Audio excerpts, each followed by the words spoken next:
Video games helped Valkyrae escape a rough childhood, but her streaming career has also been marked by heavy drama and some scary incidents.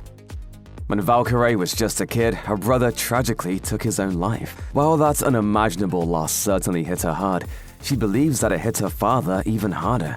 According to her, he already struggled with alcoholism, and she thinks that this tragedy drove him to drink more heavily than before. Valkyrae doesn't talk about this chapter in her life very much, but she did once reveal on social media that her father felt a great deal of guilt over what happened to her brother. As she revealed, "He would vent to me while he was drunk throughout the years until he passed." These days, Valkyrae is living a bit of a dream life. She's financially successful and pursuing her own passions every day with the support of thousands of fans. Her streaming career has largely transformed her life for the better, although her passion for video games actually started as a way for her to cope with a difficult life. The reason why I got into video games and the reason why I was into video games is because of my broken childhood. Valkyrae's dad would often fight with her mother when he was drunk, and then her mom would lock the kids in another room while the fights raged on. So, Valkyrae kept herself and her siblings entertained by playing video games. Things weren't much better at school though, as she was bullied for her appearance and her nerdy interests. I kept gaming a secret throughout my teenage years for sure. As exciting as her streaming career is now, Valkyrae did go through some serious growing pains. There's really no way to prepare for the transition from just a handful of viewers to millions of fans. That massive growth caused some anxiety, which included frightening physical reactions. I used to be so uncomfortable back then where I would be shaking or I would feel like I'm blacking out. Fortunately, Valkyrae was able to pull through those struggles, and she's much more comfortable now. But being on the other side of success comes with its own pressure. It's easy to get fixated on numbers when you're streaming, and Valkyrae now feels a similar kind of anxiety when there are too few people watching her. When you start seeing that decline, you start feeling like the feeling of falling off or becoming irrelevant. Valkyrae's approach for dealing with this new type of anxiety is basically the same as before. Push through it and try to have fun anyway. Harassment is basically just a fact of life for every streamer. Valkyrae has undoubtedly ignored thousands of comments that have tried to get under her skin, but one occasion was so bad that she was driven to pursue legal action. In November 2024, she retweeted an account that had posted out-of-context clips in a misleading way and explained, "I get people are just trying to make a few bucks, but the hate I've received because of lies has been insane." What made these clips even more disturbing was that they included parts of a conversation in which Valkyrae talked about being sexually assaulted. She then revealed that she was consulting with a lawyer over the incident. Since then, though, she hasn't posted any official updates about her legal actions.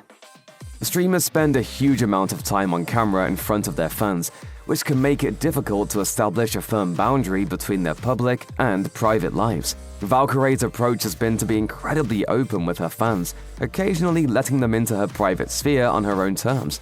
Unfortunately, that hasn't always been a smooth process. After an episode of her Press Escape podcast in October 2024, her ex, Sony, called her out on social media for what he claimed was toxic behavior. Valkyrae and her co-host Aletha had been jokingly playing with a voodoo doll of Sony, but he didn't find it very funny. Why does it actually look like him, bro?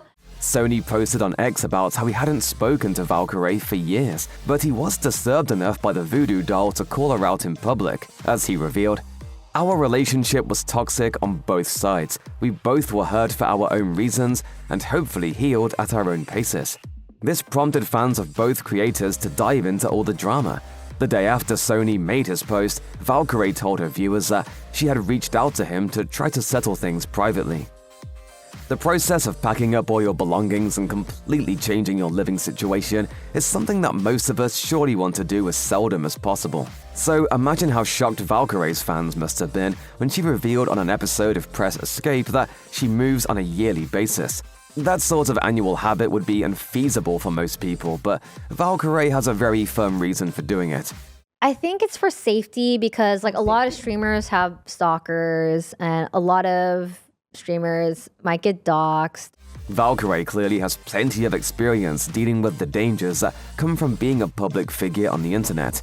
but she can have at least a little peace of mind knowing that her home address is a secret, and her reasons for frequently moving aren't all bad. She's also revealed that simply having a change of scenery can make a big difference when you're spending hours every day sitting in a room streaming. After years of regularly rotating through homes, she's just come to accept that this is part of what being a streamer entails. In March 2025, Valkyrae, along with fellow streamers Sinner and Emiru, endured a rather scary experience. They were in Santa Monica as part of a week-long streaming marathon meant to celebrate women in the industry when they were approached by a man asking for Emiru's phone number. She turned him down and the three of them tried to leave, but then things took a scary turn. The man started following the three streamers, who pulled their hoods up and attempted to get away as quickly as possible. At first, the man said that he was going to keep following them, but then his comments took on a more violent tone. The streamers started yelling for security as he threatened to kill them. The police eventually arrived to escort Valkyrae and her friends away from the park, although by that point, the man had already left. Officers were unable to find him afterwards. Valkyrae later went on social media to share more about the experience. She said that the man kept reaching into his pocket, which made her think he had a weapon. She also admitted, "I'll never be out without a taser pepper gun ever again." Valkyrae also called out people who were blaming her team for the incident, instead insisting that the blame should fall squarely on the stalker. She and Sinner addressed the matter further during a tearful follow-up stream on Twitch. I am investing as much as I can to find this guy. In early 2021, Valkyrae had to make her Twitter account private after a stalker refused to stop sending her alarming messages. She explained that this individual had made hundreds of alternate accounts to continue messaging her, and because Twitter does not block individual IP addresses, that tactic worked. Valkyrae set her account to private in order to avoid seeing the person's insistent messages. The problems didn't stop there though. Later, Valkyrae announced that she wouldn't be living with her current roommate anymore, including Pokemon.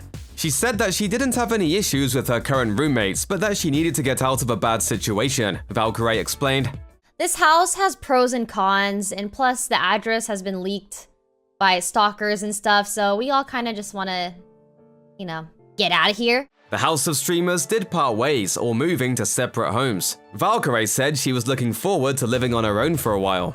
In a separate, now deleted stream, Valkyrae said that Twitter eventually helped her solve her stalking case, but not without help from some higher-ups. Ray told fans that her esports org 100 Thieves Gaming had connections at Twitter who ultimately helped her deal with her stalker. Valkyrae was unsure of what ultimately happened to the fan, but said she hadn't heard from him since Twitter helped her out.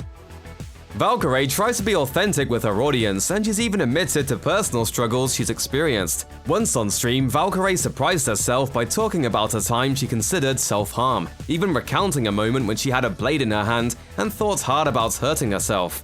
Looking back, I can't even believe how different my life has changed from back then. And now I'm the happiest I've ever been. Valkyrae emphasized that people who struggle with their mental health need to keep trying because things change and one never knows what the future might hold. However, Valkyrae's history of discussing her experiences with mental health struggles doesn't end with that stream. In 2016, Ray tweeted about an emptiness that she feels at night sometimes. She tweeted, "To those with depression and/or anxiety having to deal with those feelings 24/7, trying to be healthy, always trying to get out, I'm sorry." Judging from the replies to her post, Valkyrae's honesty with her own mental health struggles has struck a chord with her followers and friends because they know they're not alone.